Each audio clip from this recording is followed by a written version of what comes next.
தமிழ்ல வந்து ஆயிரத்தில் ஒருவன் படத்துக்கும், ஒன் பீஸ்ல வந்த வானோ ஆர்க்குக்கும் சர்ப்ரைசிங்கா ஒரு கனெக்ஷன் இருக்கு. அது என்னன்னு தெரியுமா?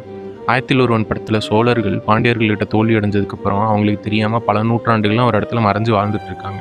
இவங்களோட ஒரே நம்பிக்கை என்னன்னா, ஒரு தூதுவன் ஒருத்தன் வருவான். அவன் வந்து திரும்ப நம்மளோட தாய் தேசமான சோழ தேசத்துக்கு அழைச்சு போவான். அப்படிங்கிறது அவங்களோட நம்பிக்கை.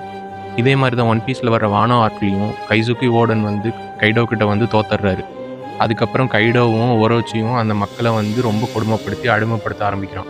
வான கண்ட்ரியோட மக்களோட நம்பிக்கை ஒண்ணே ஒண்ணு தான். அவங்களோட கிங் ஓடுன்னு சொன்ன மாரி, என்னைக்காவது ஒரு பெரிய வீரன் வந்து இவங்க எல்லாத்தையும் கைடோ கிட்ட இருந்து காப்பாத்துவான் அப்படிங்கிறது.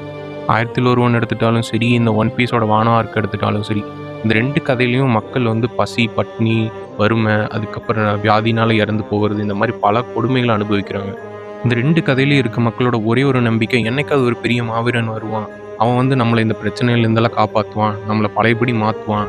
நமக்கு வந்து ஒரு சந்தோஷத்த குடுப்பான். அப்படிங்கிறத அவங்க நம்பிட்டு காத்துட்ருப்பாங்க.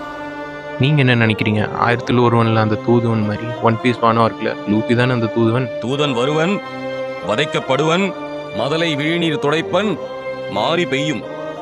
எம் மூதாதையர் தீட்டி வைத்த ஓவம் பொய்யோ?